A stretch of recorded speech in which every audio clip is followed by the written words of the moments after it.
Bismillahirrahmanirrahim. Assalamualaikum warahmatullahi wabarakatuh. Perkenalkan, nama saya Walil Hakim. Saya merupakan salah satu mahasiswa Prodi Pendidikan Bahasa Inggris Fakultas Keguruan dan Ilmu Pendidikan Universitas Nahdlatul Ulama Kalimantan Barat. Saat ini saya akan melakukan wawancara terkait dengan psikologi pendidikan, dan saat ini pula saya sudah bersama dengan seorang narasumber yang merupakan salah satu tenaga pengajar atau guru yang ada di Desa Sumber Agung, Kecamatan Batu Ampar, Bapak Warsul Ulama Utama. Bagaimana kabarnya, Pak? Alhamdulillah baik-baik saja. Ya, untuk mengenal lebih dalam profil tentang Bapak Warsul ini, saya persilahkan kepada Bapak Warsul untuk memperkenalkan diri terlebih dahulu. Silakan, Pak. Ya, jadi seperti yang sudah disebutkan tadi, nama saya Warsul. Saat ini saya sedang mengajar di salah satu SMP yang ada di Desa Sumber Agung, Kecamatan Batu Ampar, yaitu SMP Muktitama, dan mengampu mata pelajaran bahasa Indonesia. Mata pelajaran bahasa Indonesia. Dan untuk siswa yang diajar, untuk jumlah siswanya sendiri itu ada berapa? Ya, saya mengajar 3 kelas ya, dan untuk jumlah keseluruhan sekitar 45 orang. 45 orang. Baik, sebelumnya saya sampaikan di sini maksud dan tujuan saya di sini adalah untuk mewawancarai Bapak selaku tenaga pengajar atau guru terkait dengan psikologi pendidikan. Ya. Ya. Kita langsung saja ke pertanyaan yang pertama ya, Pak ya. Sebagai seorang tenaga pengajar atau guru, bagaimana cara atau metode Bapak ketika mengajar di kelas? Ya, jadi terkait metode yang saya lakukan, mungkin ini tidak berbeda jauh dengan metode yang sering dilakukan oleh para guru, yaitu yang pertama, yaitu metode demonstrasi, yaitu kita sebagai guru menjelaskan secara langsung kepada siswa materi-materi yang sedang kita bahas. Karena untuk tingkat SMP, kita sebagai guru itu mempunyai peran untuk mentransformasi ilmu secara langsung.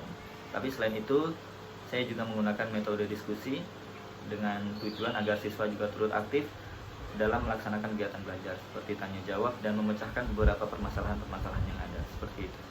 Ya, jadi terkait dengan cara atau metode yang digunakan oleh Bapak Warsul ini adalah yaitu metode demonstrasi atau menjelaskan secara langsung kepada siswa, dan metode diskusi yaitu tanya jawab, sehingga siswa dapat lebih mengeksplor apa yang dia ketahui dan dia mendapatkan ilmu dari apa yang telah disampaikan.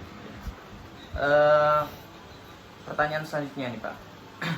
Bagaimana kemudian sebagai seorang guru atau sebagai seorang tenaga pengajar, persiapan Bapak sebelum masuk ke dalam kelas? Apakah ada persiapan-persiapan khusus yang Bapak persiapkan sebelum masuk ke dalam kelas untuk melakukan kegiatan belajar mengajar? Oke, jika terkait dengan persiapan yang saya lakukan, persiapan sebelum saya mengajar, itu ada satu hal yang paling utama yang harus diperhatikan mungkin oleh semua guru ya, yang harus diperhatikan oleh semua guru, yaitu bagaimana kita bisa membangun mood yang baik yang kita tampilkan kepada siswa. Jadi apabila kita sebagai guru sudah memiliki mood yang baik untuk mengajar di dalam kelas, siswa juga akan memiliki mood yang baik untuk mendengarkan apa yang akan kita jelaskan. Dan berkaitan dengan mood belajar ini, ada beberapa hal yang perlu diperhatikan oleh guru. Yang pertama, seperti kita sebagai guru sebisa mungkin tidak usah membawa masalah rumah tangga mungkin atau masalah di luar ke dalam kelas. Jadi dalam kelas kita harus benar-benar fokus mengajar materi yang akan kita ajarkan, seperti itu. Kemudian yang kedua, menurut saya hal yang perlu diperhatikan, kita harus menjalin komunikasi yang baik dengan siswa. Kalau saya sendiri, secara pribadi, saya berusaha mengakrabkan diri kepada siswa seolah-olah hubungan kita seperti adik dan kakak, namun tetap dalam koridor murid dan guru, seperti itu. Iya. Jadi terkait persiapan-persiapan yang dipersiapkan oleh Bapak Warsul ini sebelum masuk ke kelas untuk melakukan kegiatan belajar mengajar adalah mood. Mood itu adalah yang paling terpenting ketika kita ingin melakukan kegiatan belajar mengajar, ya. Sehingga pengajar dan yang diajar akan lebih mudah memahami materi, ya Pak ya. Kita langsung ke pertanyaan selanjutnya, Pak ya. Menurut Bapak sendiri, dengan cara atau metode yang sudah Bapak gunakan tadi, metode demonstrasi dan metode diskusi, dan dengan persiapan yang telah Bapak siapkan tadi, bagaimanakah tingkat kesiapan siswa ketika belajar di kelas? Ya.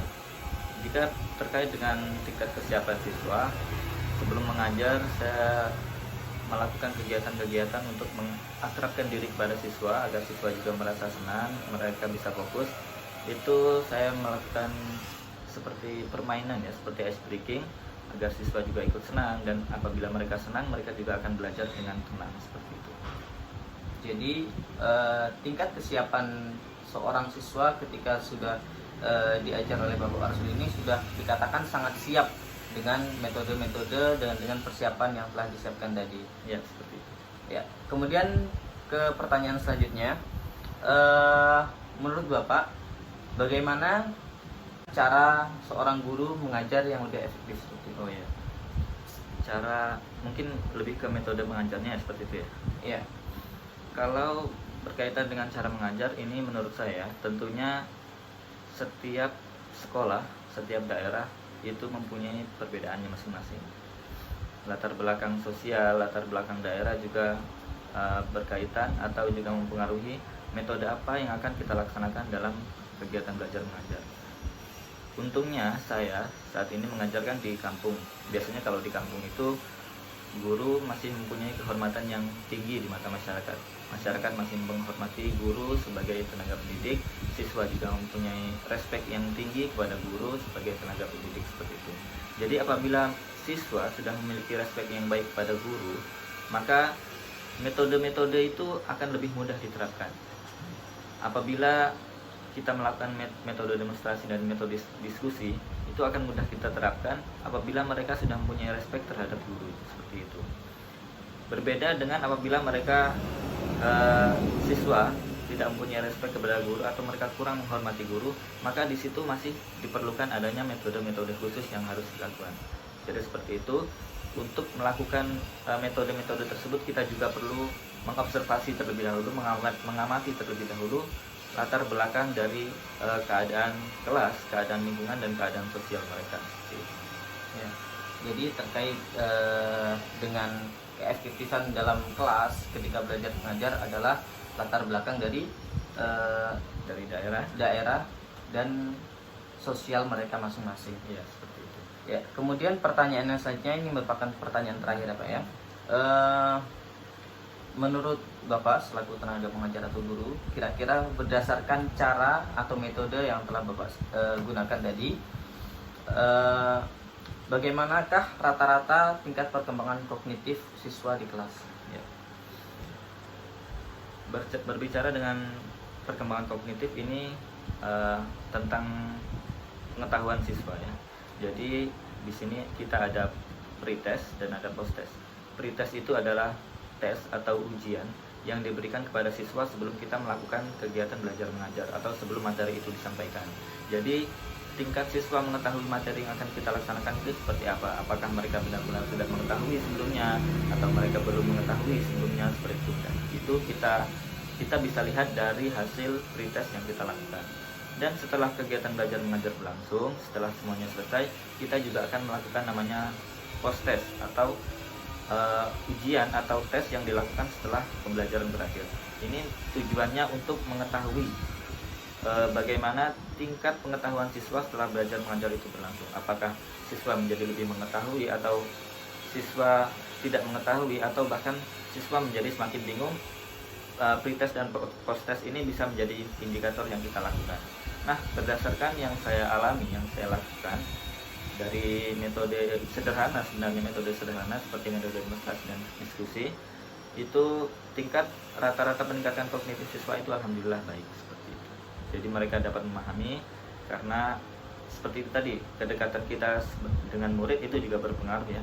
Apabila kita menggunakan metode sederhana pun, kalau mereka respect kepada kita, maka mereka juga akan mudah menerima pelajaran dan perkembangan kognitif mereka menjadi lebih cepat seperti itu.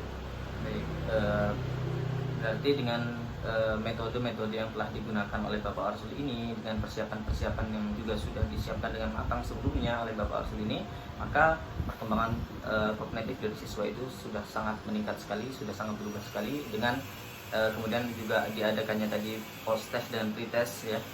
Pretest dengan post test. Baik, cukup sekian wawancara hari ini. Terima kasih Pak atas waktu dan informasi yang telah Bapak berikan. Demikian wawancara yang telah kita laksanakan saat ini. Semoga informasi-informasi yang kita dapatkan dari Bapak Warsul ini dapat bermanfaat untuk kita semua.